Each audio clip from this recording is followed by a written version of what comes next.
नको देव आम्हाला खूप संपत्ती किंवा ऐश्वर्याची मोठी खाण, पण आमच्या नात्यात सदैव तृप्त कर सुखाची आणि प्रेमाची तहान. होय, वटपौर्णिमेला वडाला देव मानून त्याच्या भक्कम खोडाला सुताचा पांढरा धागा गुंडाळताना एक स्त्री मनातल्या मनात देवाशी संवाद साधत असते. नमस्कार, तुम्ही ऐकत आहात मनस्पर्श आणि आज आपण ऐकणार आहोत एका स्त्रीने वडदेवतेकडे मागितलेलं तिचं अगदी साधं मागणं. हे वडदेवता, ओटी माझी आनंदाने भर आणि माझ्या पतीला समाधानी कर. हजारो वर्षापूर्वी सावित्रीच्या पतीला दिलेस तू जीवदान. आज माझ्या कुटुंबाला दे उत्तम आरोग्य, सुख आणि समाधान. वटपौर्णिमेचे हे व्रत मी मनापासून निष्ठेने करते. माझ्या पतिराजांसाठी देवा मी दीर्घ आयुष्य मागते. वटपौर्णिमेला पूजतो आम्ही जाणून तुझे अथांग महत्त्व. तुझ्या या विशालतेसम वाढावे माझ्या पतीचेही कर्तृत्व. प्रभू श्रीरामाने सीतेसाठी उचलले होते ते शिवधनुष्य. तसाच आशीर्वाद दे आमच्या नात्याला. आनंदाने व्यतीत व्हावे आमचे संपूर्ण आयुष्य. खरंच महान होती ती सावित्री, जिने यमाकडूनही वाचवले सत्यवानाचे प्राण. तशी शक्ती दे आम्हाला दोघांना, करावया एकमेकांचा मनापासून सन्मान. आमच्या हातून कधीच न व्हावा या पवित्र पतिपत्नीच्या नात्याचा अपमान. वटवृक्षाला गुंडाळते विश्वासाने हा कच्चा सुती धागा. माझ्या पतीच्या मनात सदैव असू दे माझ्यासाठीच पक्की जागा. वटपौर्णिमेचे हे व्रत करते मनात ठेवून एक निर्मळपण. तुझ्या मायेच्या छायेत सुखात राहू दे प्रत्येकाचे जीवन. खरं तर वटवृक्ष म्हणजे केवळ देव नाही, तू तर निसर्गाचा अनमोल ठेवा आहे. आजच्या काळातली स्त्री आहे मी, मला तुझ्या वैज्ञानिक दृष्टिकोनही ठाऊक आहे.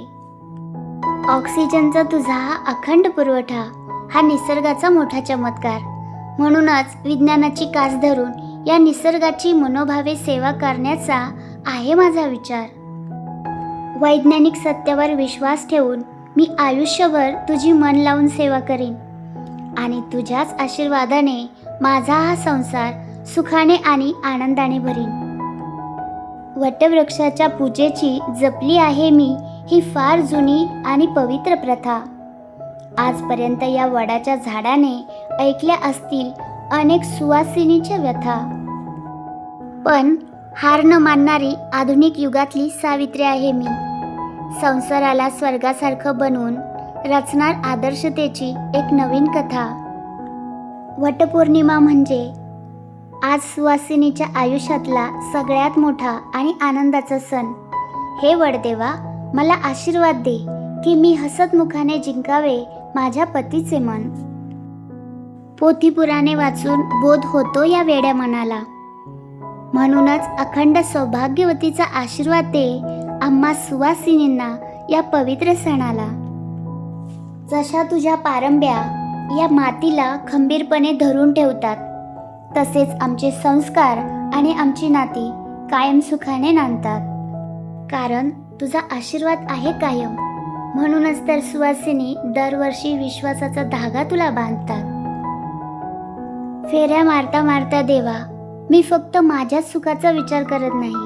माझ्या माहेरची आणि सासरची नाती कधीच माझ्या मनातून सुटत नाही. माझी आई, बहीण, वहिनी आणि मावशी, माझी सासू, नणंद मनोभावे पुजतील तुला याच पवित्र दिवशी. या सगळ्यांच्या सुखाची मी कामना करते. त्या प्रत्येक जणीचे सौभाग्य अबाधित राहू दे हीच प्रार्थना मी मनापासून करते. या सगळ्यांच्या संसारातही राहू दे सदैव आनंद, सुख आणि समाधान. हे वडदेवा, माझ्या या हक्काच्या माणसांनाही दे सुखी दीर्घ आयुष्याचं अखंड वरदान.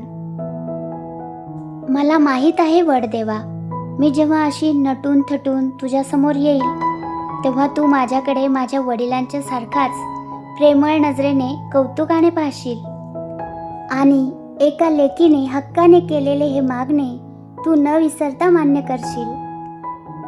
कारण वडदेवता असलास तरी बापाचंच हृदय आहे तुझं. कळतंय मला एवढ्या सगळ्या लेकींच्या काळजीचं एवढं मोठं आहे ओझं. तू तर विश्वरूप संसाराचा आधारवड आहेस. सगळं काही सहज करशील. एका बापाच्या मायेने सर्वांच्या पदरात 2 गोष्टी जास्तीच्याच टाकशील. धन दौलतीची श्रीमंती नाही दिलीस तरी चालेल वड देवा, पण माझ्या घराला आदर, काळजी आणि प्रेमाचं अखंड आणि अलौकिक दान देशील. आणि हे विश्वाच्या आधारवडा, माझ्या पदरात हे दान टाकता टाकता तू भूतलावरील प्रत्येक घराला सुखात ठेवशील. माझ्यासोबतच या अखंड जगाला सुखी आणि समृद्ध करशील. तुम्ही ऐकत आहात मनस्पर्श. खरंच एका स्त्रीचं वड देवतेपाशी असणारं मागणं किती सुंदर आणि विज्ञानाला जोडणारं असतं ना. तिला स्वतःसाठी काहीच नको असतं. तिला हवं असतं फक्त तिच्या संसाराला लाभलेलं एक सुदृढ घरपण आणि वडिलांसारखी वडाची खंबीर सावली. मैत्रिणींनो, वटपौर्णिमेचा सण आणि सुवासिनीचा उपवास म्हटला की आपल्या मराठमोळ्या परंपरेत एक गोड गोष्ट ठरलेली असते, ती म्हणजे नाव घेण्याचा कार्यक्रम. पतिराजांचे नाव थेट न घेता काव्य रूपाने यमक जुळवून नाव घेण्याची आपली जुनी आणि गोड पद्धत आहे. मग काय, तयार आहात ना नाव घेण्यासाठी? आज मला पाहायचंय की आपल्या या मनस्पर्श परिवारातील मैत्रिणी किती कल्पक आहेत. चला तर मग, वाट कसली पाहताय? कमेंट बॉक्स उघडा आणि या रिकाम्या जागेत तुमच्या पतिराजांचं नाव टाईप करून सुंदर उखाणा तयार करा. पाहूया आपल्या मनस्पर्श परिवारातल्या कोणत्या मैत्रिणीची कमेंट सगळ्यात आधी येते. आणि मला नक्की सांगा, कसा वाटला वडदेवतेपाशी मागितलेला हा निखळ आणि हक्काचा संवाद? तुमच्या मनातल्या भावनांना या शब्दांनी स्पर्श केला का? मला कमेंटमध्ये नक्की लिहून पाठवा. जर हे विचार तुमच्या मनाला भिडले असतील तर हे विचार आपल्या हक्काच्या सोबतीपर्यंत आणि मैत्रिणींपर्यंत नक्की पोहोचवा. मनस्पर्शवर अशाच मनाच्या तळापर्यंत पोहोचणाऱ्या गोष्टी ऐकण्यासाठी आणि आपल्या या खास श्रीमन प्लेलिस्टचा भाग होण्यासाठी या परिवाराशी नक्की जोडलेले राहा. वटपौर्णिमेच्या सणाला माझ्याकडून मनपूर्वक शुभेच्छा.